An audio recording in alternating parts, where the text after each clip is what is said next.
So I've just read the original text. Well, probably not the original because it's probably in French, but The Man in the Iron Mask. And, we really shouldn't be surprised that it really bears no resemblance to the Hollywood rendition of it. Of course, we all know that Leonardo DiCaprio played the starring role, and it was an amazing film. But when I tell you I've been through the mill with this original text by Alexander Dumas, and if you guys didn't know, which I didn't know until, I don't know, maybe a few months back, he was melanated. Um, that to me made the stories even more exciting, to be honest. I don't remember all of his parentage, but I definitely know that he had some challenges like we do now, with people not believing his talent and this sort of thing. But if you ever get a chance to read the original, you will be amazed. So, of course, I got a chance to really know more about the four musketeers, I suppose. I'm not going to pronounce their names correctly, I know, but there's Athos, there's Porthos, there's Aramis, and I don't know how to pronounce his name, but we're just going to say Detargan. It's probably very wrong. The French are going to hate me after this. But anyway, it was a fascinating tale. And the horrible part about it is the bad king really, really won, because he legit, only after a day of, being locked up, not even a bit of the torment his brother Philippe endured, he was back in power. And arguably, he definitely exercised his power with with an iron fist for sure. Now, it's interesting the characters that are in there, because the characters that you are prepared to hate, you have a challenge, a bit of a challenge, and the ones that you're prepared to love, because of course we all have this folklore and this, love of the Three Musketeers, and I still love all of them, apart from possibly Aramis. He was the most probably devious for sure, and he gambled and lost, but left Philippe to hold the bag, and I thought that was terrible, to be honest. He should have at least tried to flee with him. Now, Porthos didn't. There's going to be a lot of spoilers in here, so stop now if you don't want to hear spoilers. Porthos was the gentle giant, in my opinion. He didn't make it. And then, of course, Athos and his son Raoul. It's a terrible, terrible, terrible tale. I cried for much of this book, but it was so well written.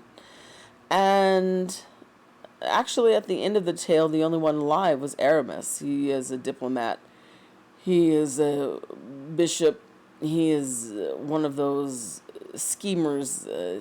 He's the one in which I had mentioned that it's kind of like difficult to like him. Yeah, for me it was.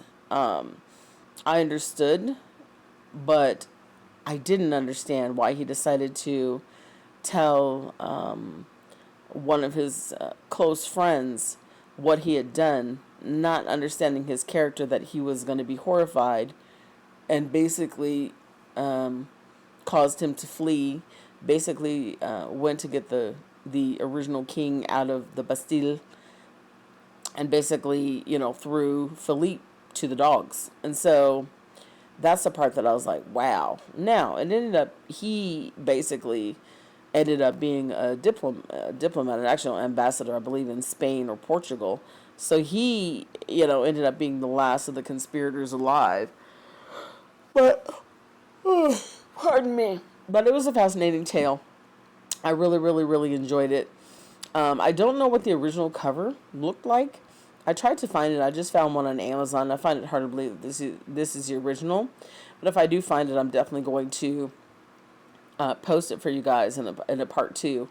But it's definitely worth reading. I actually downloaded it from one of the free repositories where you can read classics on PDF for free. It's been a really, really interesting journey. What did I read the other day? I want to say it was also, excuse me, long week.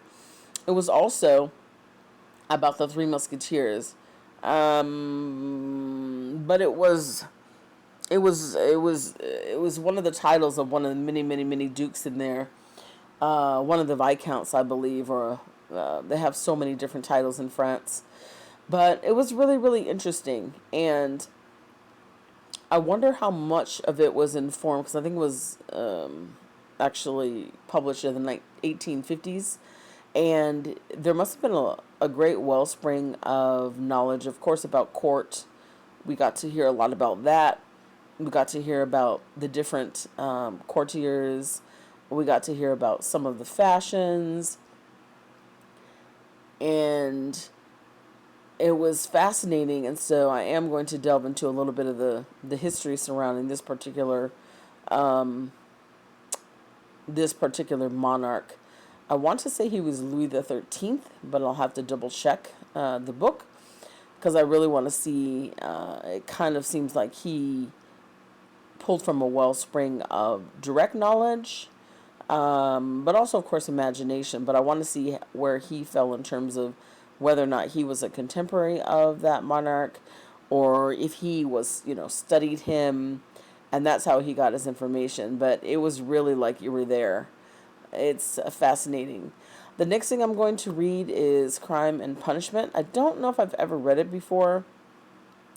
My mom's favorite book, she told me, was the Brothers Karamazov, so I'm going to revisit that. I don't know if I finished it. I think I did, because of, trying to honor my mom. It was hard going.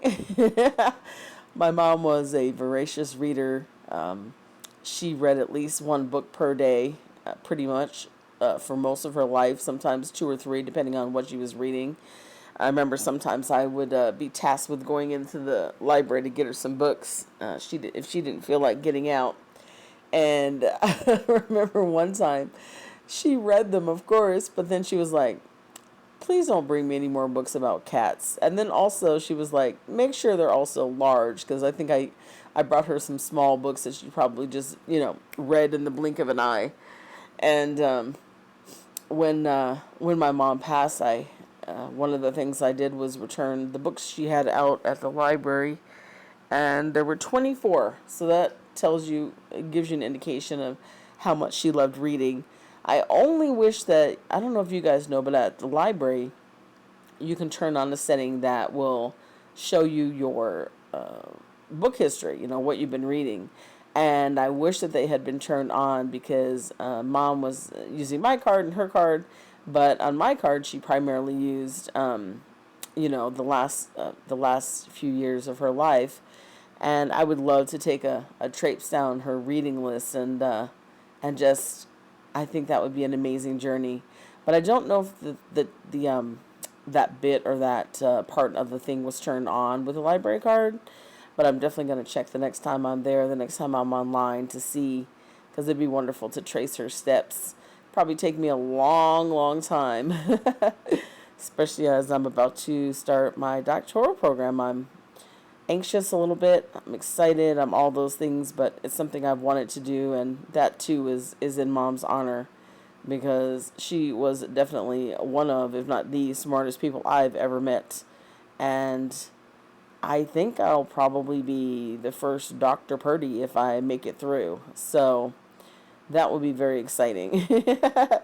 And it'll be for Mom. I'm definitely going to walk for that one. I didn't walk for my second master's, but I definitely will walk for that, Lord willing. And that will be, I always said that one master's, the bachelor's was from Granny, because she was devastated when I stopped my journey when I was like 17 or 18. And I said I'd go back. It took me 32 years, y'all. That one was for Granny. The first master's I said was for Mom, and the second for me. But I feel like the doctorate is really going to be for all of us. So I thank you guys. This is kind of a long, warbling thing about books and life and all the things. But I just hope that you have a blessed night. I hope that you take every day with anticipation.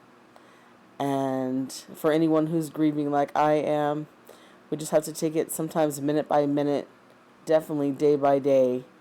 But I believe in God.